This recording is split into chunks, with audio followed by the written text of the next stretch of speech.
గురించి మాట్లాడుతున్నాడు.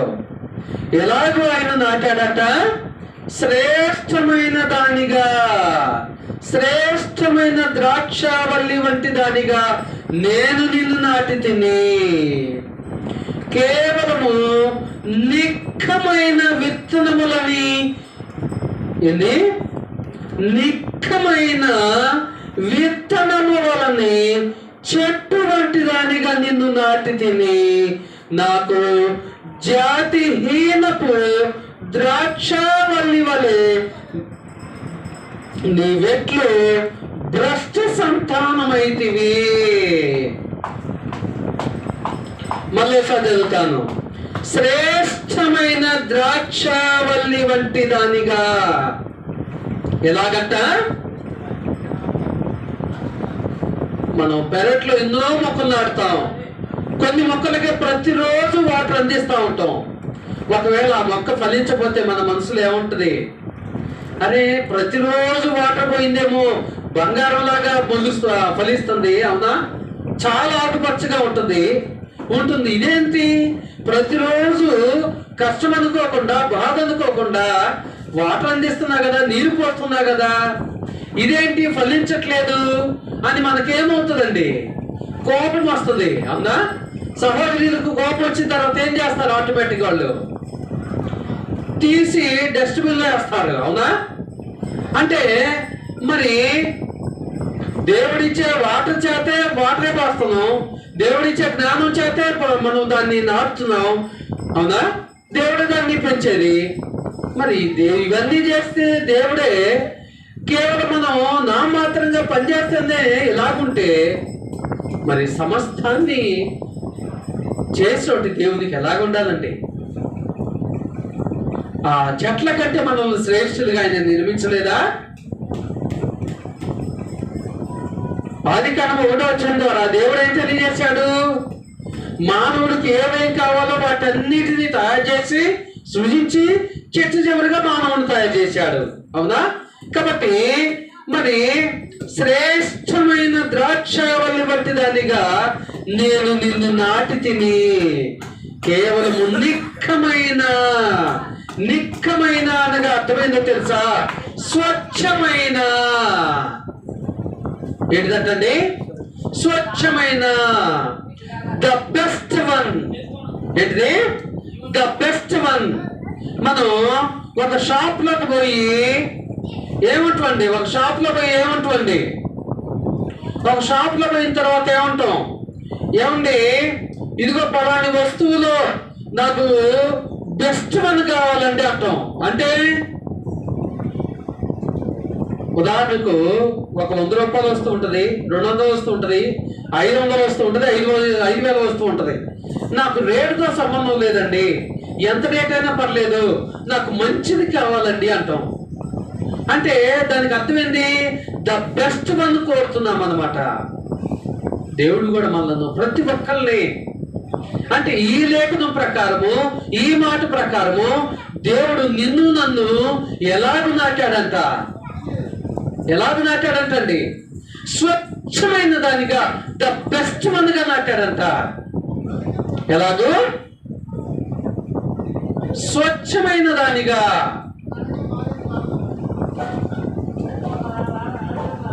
The best one,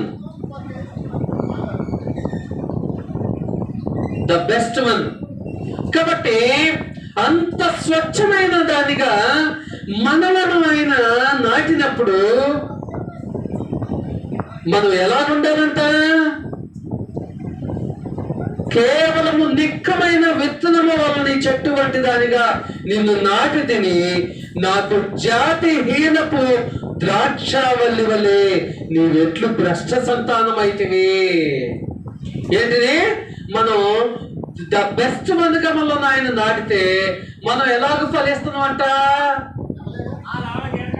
జాతిహీనపు దాని వలె. జాతిహీనపు అంటే ఆయన పరువు తీసేవారిగా మనం ప్రవర్తిస్తున్నామంట. వాస్తవంగా ఆయన పరువును కాపాడేవారిగా, ఆయన బిడ్డగా మనం ఉండాలా? ఆయన పరువును తీసేవారిగా ఉండాలా? మరి ఈనాడు సోమవారం నుండి శనివారం వరకు నువ్వు ఉద్యోగంలో కానీ, వ్యాపారంలో కానీ, పనుబాట్లో కానీ ఆయన పరువును నిలబెడుతున్నావా? ఆయన గౌరవాన్ని నిలబెడుతున్నావా? ఆయనను మహింపచ్చే రీతిగా నువ్వు నేను ప్రవర్తిస్తున్నామనేది ఒకసారి ఆత్మ పరిశీలన చేసుకోవాలి. ఆయనైతే ఈ భూమి మీద ప్రతి ఒక్కరిని కూడా స్వచ్ఛమైన వాడిగా, ద బెస్ట్ వన్ గా ఆయన నాడుతున్నాడు. ఆయన ప్రతి ఒక్కరిని నాడుతున్నాడా? లేదంటే ఆయనకి ఇష్టం వచ్చినట్టు వర్గాన్నో కులాన్నో ఇలాగ నాడుతున్నాడా? ఏమండి, క్రీస్తులోకి బాప్తిజం పొందినటువంటి ప్రతి ఒక్కరు కూడా ఆయన ఎలాగ నాడుతున్నారంట? స్వచ్ఛమైన వాడిగా. సహోదరులు అప్పుడప్పుడు అంటారు, ఏమండి మీరు వేసుకునేటప్పుడు మీ డ్రెస్ ఎలాగుంది, మళ్ళా విడిచినప్పుడు ఎలాగుంది, ఈ మురికి ఎలా అయింది, మరి అంతగా ఎందుకు మురికి అవుతుంది? అవునా? అంటే మనం వేసుకునేటప్పుడు, అంటే మనల్ని తయారు చేసేటప్పుడు, మనము బాప్తిజం తీసుకున్నప్పుడు మన హృదయాన్ని దేవుడు ఎలా ఉంచుతున్నాడంట? ఇలా ఉంచాడంట, ద బెస్ట్ వన్గా ఉంచాడంట. ఆ తర్వాత మన హృదయంలో ఏం మిక్స్ చేసుకుంటున్నాం? మన హృదయానికి ఏం అంటించుకుంటున్నాం? పాపం అనే మురికిని అంటించుకుంటున్నాం. ఏమంటించుకుంటున్నాం? పాపం అనే మురికిని అంటించుకుంటున్నాం. న్యాయమా? ఒక చెట్టును, ఒక మొక్కను, ఒక విత్తనాన్ని నాటినటువంటి ఒక సహోదరి ఆ మొక్క ఫలించాలి, ఆ ఫలాన్ని నేను నా కుటుంబం అనుభవించాలని కోరుకోవడం తప్ప, మరి మన ఆత్మలకు తండ్రి అయినటువంటి దేవుడు నేను నాటినటువంటి ప్రతి ఒక్కరి ఆత్మ ఫలించి పరలోకం చేరాలి అని కోరుకోవటం తప్ప, కొన్ని కోట్ల సంవత్సరాలు నిత్య సంతోషాన్ని పొందుకోవాలనేది కోరుకోవటం తప్ప, మరి ఫలించేవాడిగా నువ్వు ఉంటున్నావా? ఫలించేవాడిగా నువ్వు ఉంటున్నావా ప్రియ సహోదరి సహోదరుడా? ఆయన కోరుకున్నట్లుగా నిక్కమైన వాడిగా నువ్వు ఉండగలుగుతున్నావా? స్వచ్ఛమైన వాడిగా నువ్వు ఉండగలుగుతున్నావా? ఏమండి, నిక్కమైన వాడిగా, స్వచ్ఛమైన వాడిగా నువ్వు ఉండగలుగుతున్నావా? ఆత్మ పరిశీలన చేసుకోండి. మరోసారి 22 చదువుకోండి. మీకు ఎన్ని మార్లు లేక అన్ని మార్లు చదువుకోండి. మనలో ఏదైనా దేవుడికి విరోధమైన కార్యం చేస్తున్నప్పుడల్లా ఈ లేఖనాన్ని చదువుకోండి. అయ్యో, మీరు పశ్చాత్తాపాన్ని పొందేటప్పుడు నేను జాతిహీనపు ద్రాక్షవల్లిగా మారానాయా? ఏ విషయంలో మారాను? ఇదిగో లేచిందంటే మొదలుకొని పడుకునే వరకు ఎన్ని విషయాల్లో దేవునికి విరోధంగా నేను ప్రవర్తిస్తున్నా? ఎన్ని విషయాల్లో దేవునికి విరోధంగా నేను ప్రవర్తిస్తున్నా? ఆత్మ పరిశీలన చేసుకుందామా? చేసుకోవాలనేనా దేవుడు ఈ మాటలు మనకు తెలియజేసింది? చేసుకోవాలనేనా? విని ఒక చెవితో విని ఒక చెవితో విడిచిపెట్టాలనా? ఎందుకొరకండి దేవుడు రాయించింది?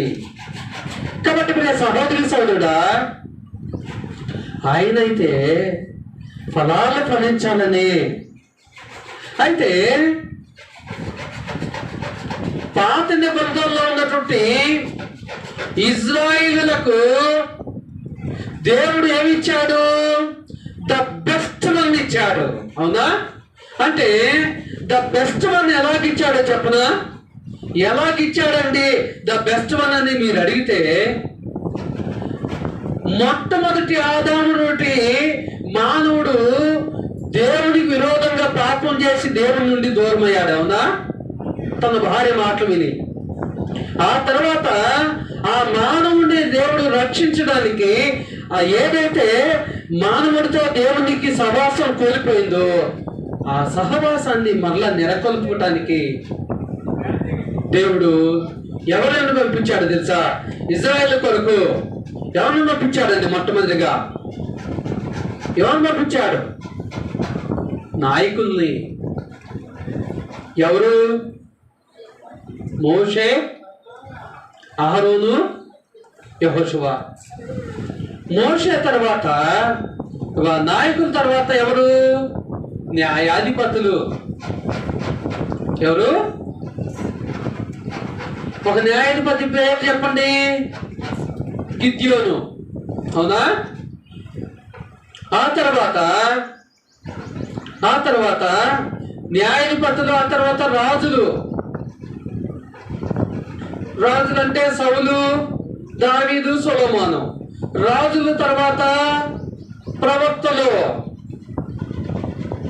ప్రవక్తల తర్వాత ప్రవక్తల పేరు చెప్పండి. ఇర్మియా, యెషయా, మీకా, వీళ్ళందరూ ప్రవక్తలే. ప్రవక్తల తర్వాత దేవదూతలు. అవునా? చూడండి, ఇశ్రాయేలులను, మనలో దేవుని ప్రజలను, మనలో దేవునితో సహవాసం ఏర్పాటు చేయడానికి దేవుడు నాయకులను ఏర్పాటు చేశాడు, న్యాయాధిపతులను ఏర్పాటు చేశాడు, రాజులను ఏర్పాటు చేశాడు, ప్రవక్తలను ఏర్పాటు చేశాడు, దేవదూతలను ఏర్పాటు చేశాడు. అంటే 1, 2, 3, 4, 5. అవునా? వీళ్ళందరినీ ఏర్పాటు చేశాడు. అవునా? వీళ్ళను మాత్రమే కాకుండా ఇంకా రకరకాలుగా ఉపయోగించుకున్నాడు. అయితే క్రొత్త నిబంధనలోకి వచ్చేసరికి వీళ్ళందరూ ఎవరై ఉన్నారు? వీళ్ళందరూ నీకులాగా నాకులాగా మానవులై ఉన్నారు. కానీ క్రొత్త నిబంధనలు ఉంటుంది నీ కొరకు నా కొరకు. అర్థమవుతుందండి? స్వయంగా దేవాతి దేవుణ్ణి పంపించాడు. ఎవరండి? క్రీస్తు ప్రభు. ఎవరు? క్రీస్తు ప్రభు. మరి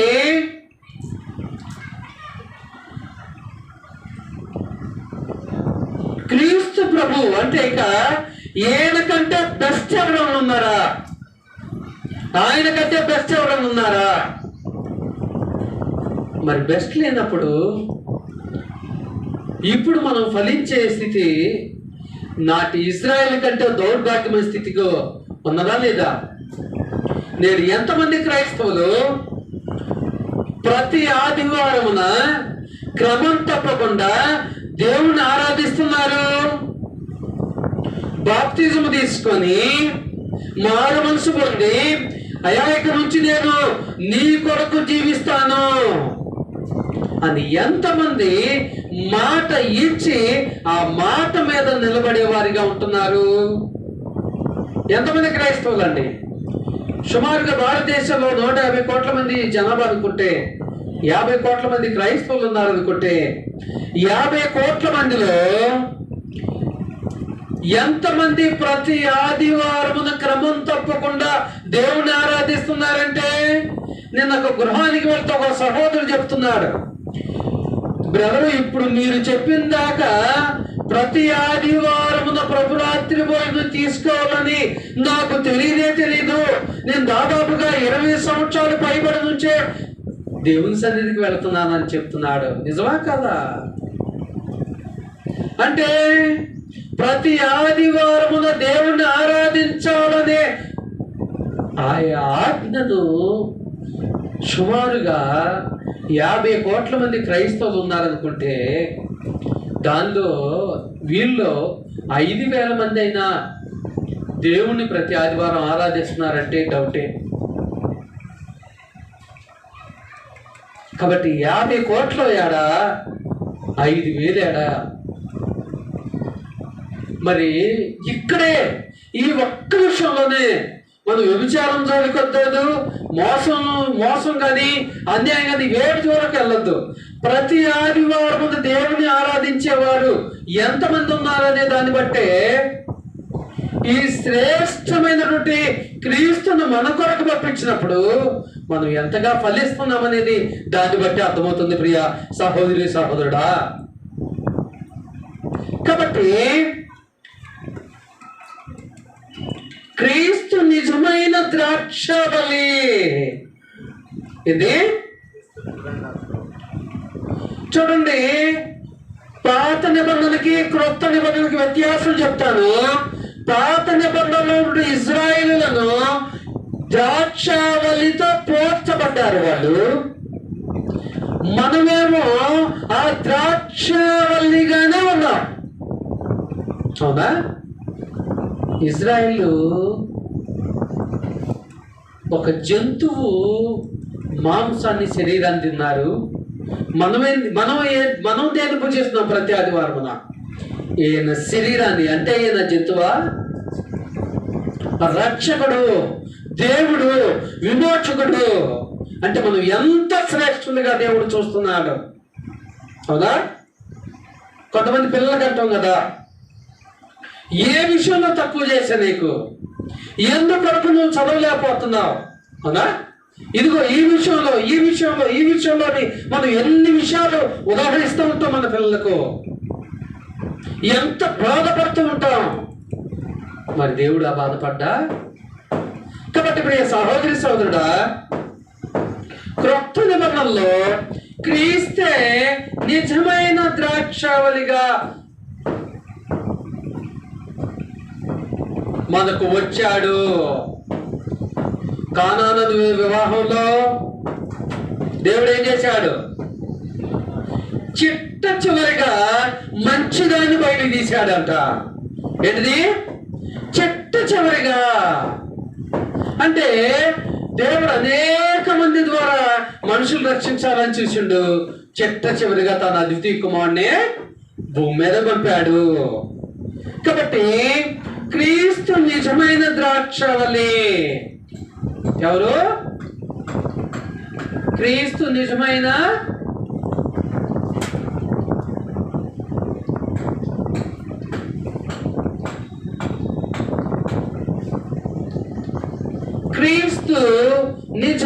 ద్రాక్షావళి. చూడండి ప్రియ సహోదరి సహోదరులారా,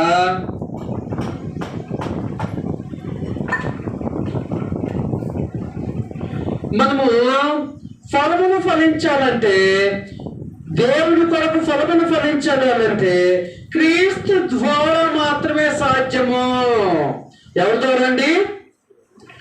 రోమన్ రాసిన పత్రిక అపోస్తలుడైన పౌలు గారు రోమా పట్టణం క్రీస్తు సంఘమునకు రాస్తూ ఇలాగ మాట్లాడుతున్నాడు. చూడండి ఒకసారి రోమా పత్రిక 7వ అధ్యాయము. రోమా పత్రిక 7వ అధ్యాయము. రోమా పత్రిక 7వ అధ్యాయము 4-5 వచనాలు.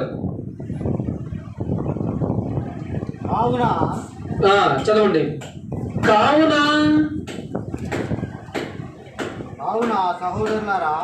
నా సహోదరులారా, మనము దేవుని కొరకు ఫలమును ఫలించినట్లు మృతులలో నుండి లేపబడిన క్రీస్తును వేరొక చేయుటకై మీరును ఆయన శరీరము ద్వారా ధర్మశాస్త్రమును విషయమై మృతులైతిరి. అనగా మనము శరీర సంబంధమై ఉండినప్పుడు మరణార్థమైన ఫలమును ఫలించుటకై ధర్మశాస్త్రము వలనైనను పాపేక్షల మన ఆయనను అవయములలో మన అవయములలో కార్యసాధకములై ఉండెను. ఇప్పుడైతే దేని చేత నిర్బంధింపబడితేమో దాని విషయమై చనిపోయిన వారమై. దేని చేత నిర్బంధింపబడ్డాము? ధర్మశాస్త్రంలో మన మన అవయవాలు దేని చేత ఇనుముడు అంటే దాన్ని ఏమంటారు? కోఆర్డినేషన్ ఎంత పాపేక్షలు. ఎలాగూ మన కన్ను ద్వారా, మన నోటి ద్వారా, మన నాలుక ద్వారా, మన చెవుల ద్వారా అనేక రకాలుగా మన శరీర అవయము పాపేక్షలతో కూడిందయింది. కానీ చూడండి, 6వ వచనం చాలా ఇంపార్టెంట్. ఇప్పుడైతే దేని చేత నిర్బంధింపబడతామో దాని విషయమై చనిపోయిన వారమై. చనిపోయామా? నిజంగా పాపేక్షల విషయంలో మనము మృతమైన స్వభావాన్ని కలిగి ఉన్నామా? ఈనాడు ఒక గ్రామంలో 102 మంది బాప్తిని తీసుకుంటే 95 మంది మళ్ళీ తాగుబోతులుగా, వ్యభిచారులుగా మారారు. ఎక్కువగా తాగుబోతులుగా మారారు. మరి వాళ్ళు క్రీస్తు విషయమై వాళ్ళ శరీరేచ్ఛలను వాళ్ళు తీసివేసుకున్నారా లేనట్ట? ఏమండి, చంపేసుకున్నట్టనే లేదా? ఏమండి, వారు ఆ పాప విషయములలో వారు మృతి పొందుతారా లేదా? మృతి పొందరా? మృతి పొందినట్టు నటించారు. కాబట్టి ప్రియ దేవుని పిల్లరా, నటించే వాళ్ళు దేవునికి అవసరం లేదు, నిజమైన వారే కావాలి.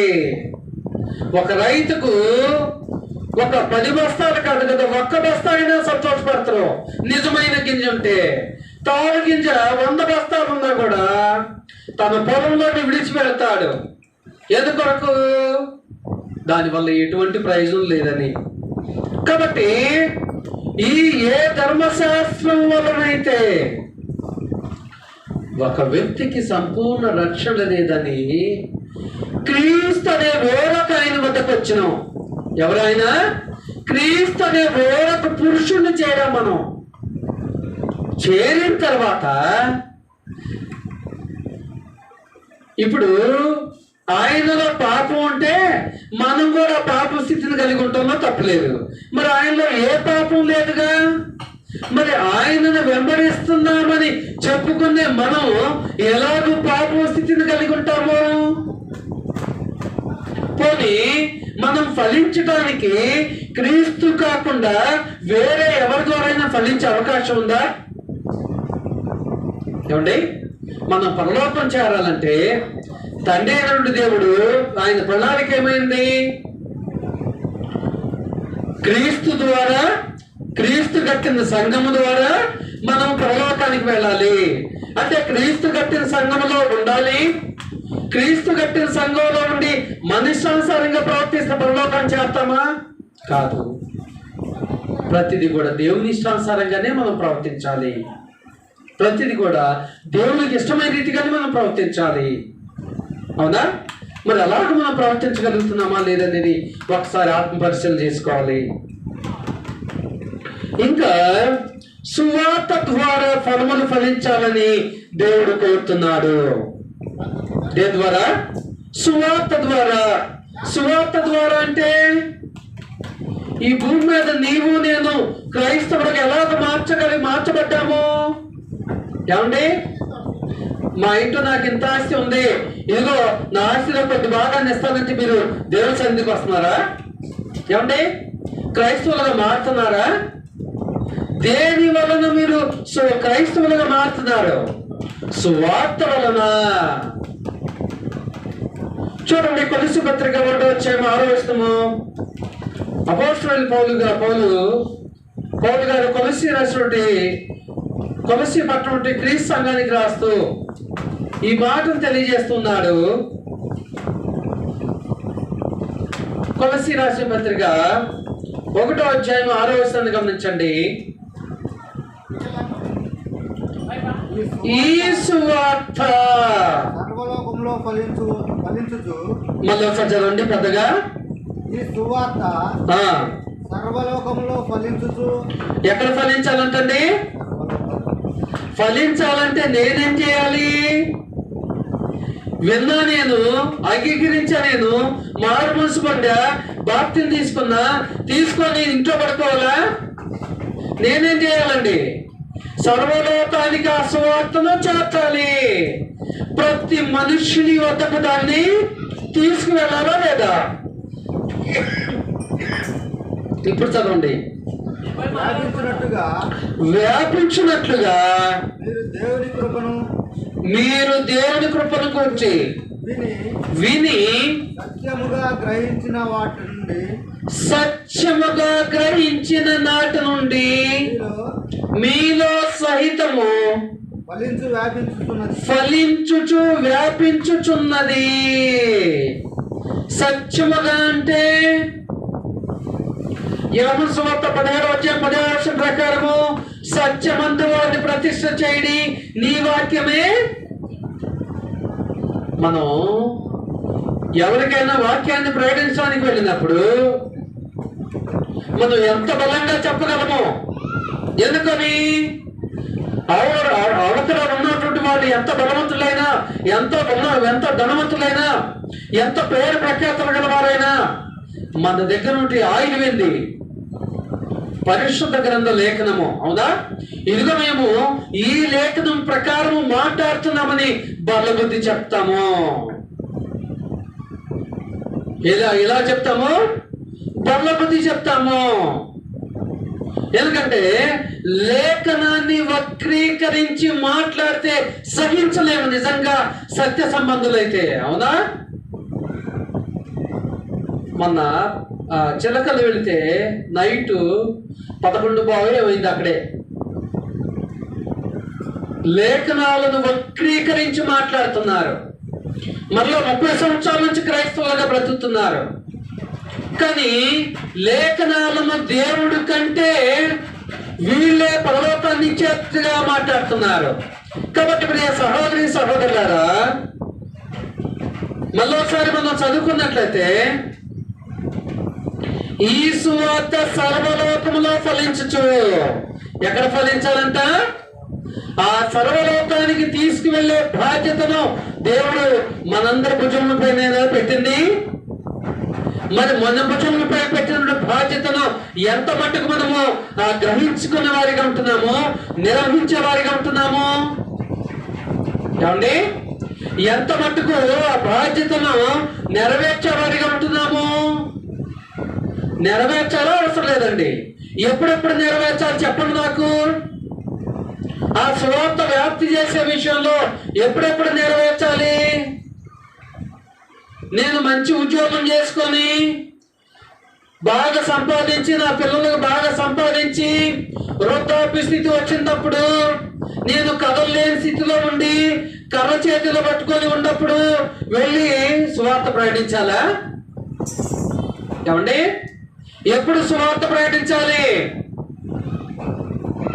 సజీవ యాగముగా ఆయనకు శరీరాన్ని సమర్పించాలంట.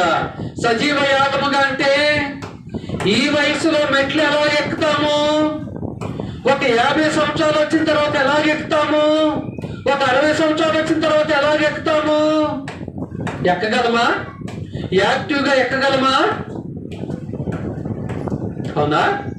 అంటే మెట్లు ఎక్కడం ఒకటే కాదు, ఎవరికైనా వాక్యం చెప్పాలంటే ఓపిక కావాలి. అవునా? అన్ని చోట్ల పరిస్థితులు అనుకూలంగా ఉండవు. అన్ని పరిస్థితులు తట్టుకోవాలంటే మనం ఏమై ఉండాలి? మన శరీరంలో అవయవాలన్నీ యాక్టివ్గా ఉన్నప్పుడే మనము సువార్త ప్రకటించే వారిగా ఉండాలి. మన శరీరంలో అవయవాలన్నీ యాక్టివ్గా ఉన్నప్పుడే సువార్త ప్రకటించే వారిగా ఉండాలి. కాబట్టి ప్రియ సహోదరి సహోదరుడా, ఒకసారి ఆలోచన చేసుకోండి.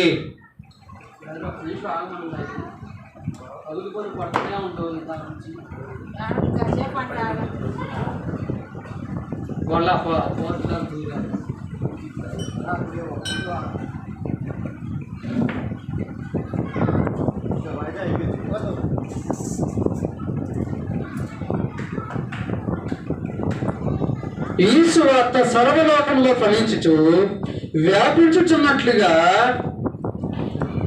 మీరు దేవుని కృపను గూర్చి విని సత్యముగా గ్రహించిన నాటి నుండి మనం పనిచేయాలి. ఎప్పటి నుంచి ఎప్పటి వరకు పనిచేయాలి?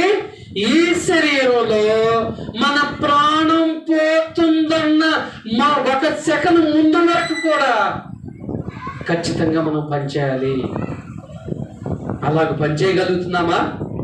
నిజంగా మన హృదయం మీద చేయి వేసుకొని చెప్పండి.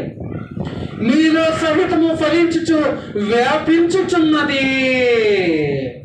మీ ద్వారా వ్యాపించాలి. మీ ద్వారా, మన ద్వారా వ్యాపించాలి. అంటే సువార్త విన్న మనము దేవుని కొరకు ఫలాలు ఫలించాలి. సువార్త విన్న మనము ఎవరి కొరకు? దేవుని కొరకు ఫలాలు ఫలించాలి. అందుకోసం తీర్పునాడు అన్నాడు 2 కొరింథీ 5:10 ద్వారా, ఏలకనగా తాను జరిగించిన క్రియలు చొప్పున అవి మంచివైన సరే చెడ్డమైన సరే దేవునితో జరిగించిన ప్రతి వాటికి క్రీస్తు న్యాయపీఠం ఎదుట మనము ప్రత్యక్షము కావలేను. కాబట్టి క్రీస్తు నిజమైన ద్రాక్షవల్లిగా ఉన్నాడు. ఆయన సువార్త వలన మనము ఫలించాలి. ఆయన కొరకు మనం ఫలములు ఫలించే వారిగా ఉండాలి. ఇంకా ఏమంటున్నారంటే మారు మనసుకు తగిన ఫలాలు ఫలించాలి. మొదటిగా దేవుని కొరకు ఫలాలు ఫలించాలి. రెండవదిగా సువార్త ద్వారా ఫలాలు ఫలించాలి. మూడవదిగా మారు మనసుకు తగిన ఫలాలు.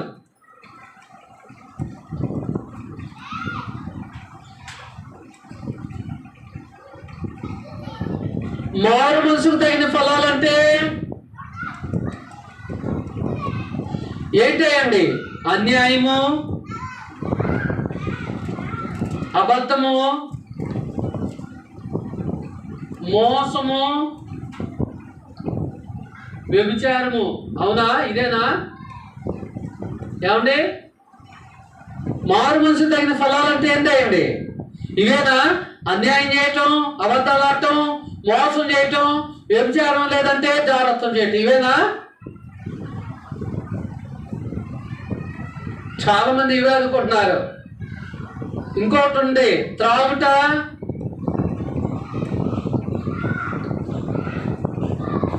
ఇవేనా? మారు మనసుకు తగిన ఫలాలు అంటే ఏంటండి? మారు మనసుకు తగిన ఫలాలు అంటే ఏంటి? క్రీస్తు వలె, క్రీస్తు వలె అన్ని విషయాల్లో ఎదగాలి. ఉదాహరణకు ఇతరుల తప్పులను సహించాలి, ఇతరులను ప్రేమించాలి, తప్పు చేస్తున్నప్పుడు గద్దించాలి. అవునా? ఇవన్నీ కలిగి ఉండాలి. క్రొత్తగా ఆత్మ సంబంధంగా క్రొత్తగా మారు మనసు పొందిన వారిని ప్రోత్సహించాలి. ఏం చేయాలి? ప్రోత్సహించాలి. నేను ఒక్కడే జ్ఞానవంతుడిగా ఉండాలని కోరుకోకూడదు. సంఘంలో నా వలే ప్రతి సహోదరి సహోదరుడు జ్ఞానవంతుడిగా ఉండాలని కోరుకోవాలి. నిజంగా నేను ఒక్కడే జ్ఞానవంతుడిగా ఉంటే నేను సర్వలోకానికి ఎన్ని సంవత్సరాలు సువార్త ప్రయాణిస్తే అందరి వద్దకు వెళ్ళిద్దండి. ఒకవేళ నాకు ఆయుష్కాలం దేవుడు రేపే ముగిస్తే, ఒకవేళ నాకు వలె అందరూ కూడా దేవుని జ్ఞానాన్ని కలిగి ఉండి సువార్త ప్రకటిస్తే, అవునా? ఒక వారంలో నేను ఒక 20 మంది వద్దకు వెళ్ళగలిగా. అదే అందరూ కూడా అలాగే సువార్త ప్రకటిస్తుంటే 10 మంది సువార్త ప్రకటిస్తే 200 మందికి వెళ్ళగలరు. అవునా? అంటే క్రీస్తు వలె మనము మారు మనసు తగిన ఫలాలంటే ఇవి కానే కాదు, వీటిని సిలువేసుకోవాలి. సిలువేసుకోవటం అంటే చంపు వేసుకోవాలి. ఏం చేసుకోవాలి? ఎప్పుడైనా మనం మూత్ర విసర్జన చేసినప్పుడు మనలో దాని ఆ వాసన చూడటానికి ఇష్టపడతామా? అంతకంటే అసహించుకోవాలి ఈ కార్యాలను, అంతకంటే ఎక్కువగా సహించుకోవాలి. మరి అసహించుకునే స్థితిలో నువ్వు ఉన్నావా? ఆస్వాదించే స్థితిలో నువ్వు ఉన్నావా? ఎందుకంటే ఇవంటే చాలా ఆహ్లాదంగా ఉంటాయి మనసుకి, ఇవేమో చాలా కష్టంగా ఉంటుంది, చేదుగా ఉంటుంది. ఉదాహరణకు కాకరకాయ కూర తినాలంటే చాలా మందికి ఇష్టం ఉండదు, ఎందుకంటే చేదుగా ఉంటుంది. ఈ భూమి మీద చేదుగా ఉండే ప్రతి ఒక్కటి కూడా మన శరీరానికి చాలా మంచిది. తీయగా ఉండే ప్రతి ఒక్కటి కూడా మన శరీరానికి చాలా హాని చేస్తుంది. కానీ మన నాలుక ఏం కోరుకుంటుందండి? మన మనసు కూడా ఏం కోరుకుంటుందంటే ఇదే కోరుకుంటుంది.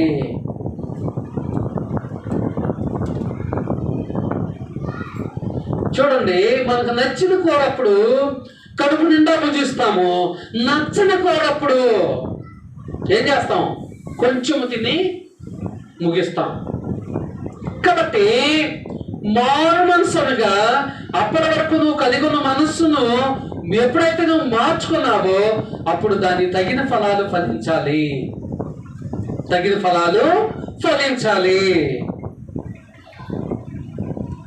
అంటే మారు మనసు పొందక మునుపు అన్యాయం అనే ఫలాన్ని మనం కలిగి ఉన్నాం. మారు మనసు పొందిన తర్వాత న్యాయం అనే ఫలాన్ని ఫలించాలి. ఆ మోసం అనే ఫలాన్ని కలిగి ఉన్నాము. నీతి అనే దాన్ని మనం ఫలించాలి. ఆ తర్వాత అబద్ధము, నిజము. కాబట్టి ఇలాగూ మారు మనసు పొందమునుపు ఈ ఫలాలు మనం కలిగి ఉన్నాం. మనం ఒప్పుకోకపోయినా కానీ మారు మనసు పొందిన తర్వాత ఈ ఫలాలను మనం కలిగి ఉండాలి. ఆ ఫలాలను మనం కలిగి ఉండాలి. కాబట్టి ఇప్పుడు ఈ సహోదరి సోదరుడా, అపోస్తుల కార్యములు 26వ అధ్యాయము చూడండి ఒకసారి. అపోస్తుల కార్యములు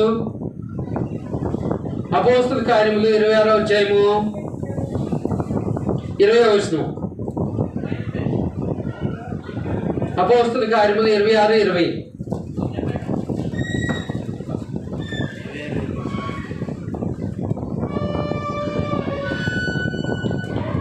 మొదట దమస్కులోని వారికిని, యెరూషలేములోను, యూదయ దేశమంతటను, తర్వాత అన్ని జనులకును వారు మారు మనసు పొంది దేవుని తట్టు తిరిగి మారు మనస్సునకు తగిన క్రియలు చేయవలనని ప్రకటించుచుంటిని.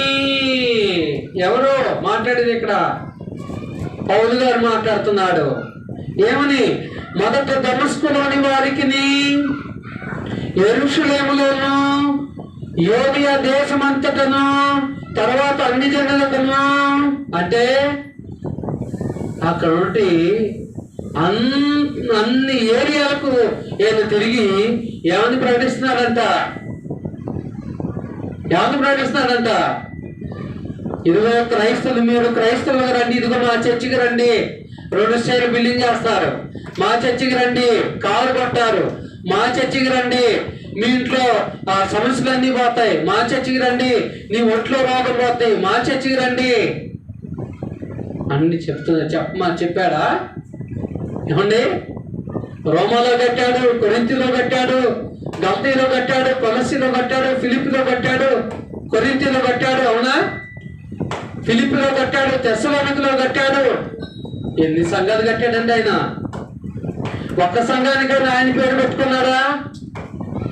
ఒక్కసారి ఇదిగో నా వల్ల స్వస్థత అని చెప్పాడా? ఏమండి? నా వల్లనే స్వస్థత అని చెప్పాడా? ఇదిగో నేను ప్రార్థన చేస్తే మీకు బిడలు పడతారని చెప్పాడా? మరి ఇవాళ ఏం ప్రకటిస్తున్నారండి? ఇవాళ ఏం ప్రకటిస్తున్నారు? మొన్న ఒక సహోదరి గృహానికి వెళ్తే ఓ సహోదరి చెప్తుందంట, ఇదిగో మా అయ్యగారు స్వస్థత వరం కలిగినటువంటి దైవజనుడు, మా అయ్యగారు ప్రార్థన చేస్తే నీకు ఎప్పుడు తలనొప్పి రాదని చెప్తుందంట. మళ్ళీ వారానికి జండు బాంబు ముట్టి మొత్తం అయిపోయింది. ఎందుకని? ఏమండి? ఎందుకనండి? అంటే మనం కూడా ఏం నమ్ముతున్నాం అంటే తాత్కాలికంగా మనకు సంతోషాన్ని కలిగించే విషయాలు ఏ సేవకుడైతే చెప్తాడో వాటిని నమ్ముతున్నాం. శాశ్వతమైన ప్రయోజనాల గురించి చెప్పే సేవకుడిని గురించి ఏమనుకుంటున్నామంటే ఏదేంటి ఇలాగ బోధిస్తున్నాడు, వచ్చి మేము మాకు ఆయ గారు తెలుసు, ఈఏ గారు తెలుసు, అక్కడ 500 మంది ఉంటారు, ఇక్కడ 1000 మంది ఉంటారు. ఆయన ఎప్పుడు ఆశీర్వాదాల గురించి చెప్తాడు, ఏంది ఎప్పుడు సువార్త అంటాడు, యేసుక్రీస్తు మరణం అంటాడు, సమాధి అంటాడు, పునరుద్ధానం అంటాడు అని అనుకుంటున్నారు. మరి దేవుడు చెప్పమంది ఇవే. అర్థమవుతుందా? నీకు ఇల్లు ఇవ్వాలన్నా, కారు ఇవ్వాలన్నా, ఆరోగ్యం ఇవ్వాలన్నా అది ఆయన చూసుకుంటాడు. అర్థమవుతుందండి? ఉదాహరణకు బాప్తిజం ఇచ్చే యోహాను ఆయన పని ఏంటి? క్రీస్తుని గురించి సమాచారం ఇవ్వటం. అంతేనా లేదంటే క్రీస్తులాగా నటించడమా? ఏమండి? కాబట్టి ఈయన యోధియ సమరయ ఆయన సర్వలోకానికి వెళ్ళి ఏం ప్రకటిస్తున్నాడు? అన్ని జనులకు కూడా వెళ్ళి ఏం ప్రకటిస్తున్నాడండి? మీరు మారు మనసు పొంది దేవుని తట్టు తిరిగి మారు మనసుకు తగిన క్రియలు చేయవలనని ప్రకటించుచుంటుంది. ఏం చేస్తుందంట? ప్రకటిస్తున్నాడంట. కాబట్టి ప్రియ సహోదరి సోదరుడా, మరి ఆ ప్రకటన విన్న మనం ఫలిస్తున్నామా? మనం ఇతరులకు ఫలించాలని చెప్పగలుగుతున్నామా?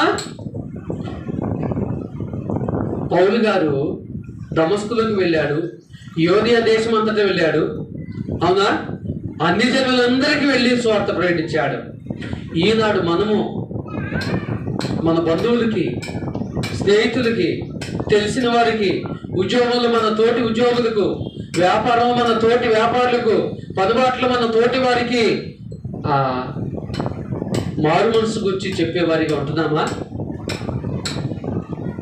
ప్రతి ఆదివారం వింటున్నాం కదా వాక్యము, ప్రతి ఆదివారం వాక్యం వింటున్నాం కదా. ఒక 30 గంట ఉన్నటువంటి వాక్యంలో ఒక 5 నిమిషాలైనా, కనీసం ఒక 2 నిమిషాలైనా వారంలో ఇతరులతో నువ్వు పంచుకోగలుగుతున్నావా? ఇదిగో బైబిల్లో ఉంటే నిజం ఇదని నువ్వు చెప్పగలుగుతున్నావా? ఆలోచన చేసుకోవాలి ప్రియ సహోదరి సోదరుడా. కాబట్టి పాత నిబంధనలో ఇజ్రాయేలుకు దేవుడు ద బెస్ట్ మంది ఇచ్చాడు, కానీ క్రొత్త నిబంధనలో క్రీస్తును డైరెక్ట్గా ఇక యేసు క్రీస్తునే ఇచ్చాడు. అర్థమవుతుందా? కాబట్టి ప్రియ సహోదరి సోదరుడా, మనం ఏం చేయాలి? దేవుడి కొరకు ఫలాలు ఫలించేవారిగా ఉండాలి. సువార్త ద్వారా ఫలాలు ఫలించాలి. మారు మనసుకు తగిన ఫలాలు ఫలించాలి. అప్పుడే మనము క్రైస్తవులుగా, అంటే నిజ క్రైస్తవులుగా దేవుని చేత గుర్తించబడతాము. ఎవరి చేత? దేవుని చేత గుర్తించబడతాము. పరలోకంలో క్రీస్తు న్యాయపీఠం వెనుక మనం తల ఎత్తుకొని నిలబడగలము. ఎందుకొరకు? ఆయన చెప్పింది ప్రతిదీ చేశాము కాబట్టి ధైర్యముగా నుంచోగలము. కాబట్టి ప్రియ సహోదరి సోదరులారా, క్రీస్తు నిజమైన ద్రాక్షవల్లి. ఆయనలో ఆ ద్రాక్షవల్లిలో ఒక తీగగా నిన్ను నన్ను అంటుకట్టాడు. అంటుకట్టబడినటువంటి నీవు నేనేం చేయాలి? ఆయన కొరకు ఫలాలను ఫలించే వారిగా ఉండాలని మీ అందరికీ ప్రేమతో తెలియజేసుకుంటూ, ఎప్పటివరకు ఓపికతో శ్రద్ధతో ఉండి మీ అందరికీ ప్రభు పేట వందనాలు తెలియజేస్తున్నాను. మీ అందరికీ వందనాలండి.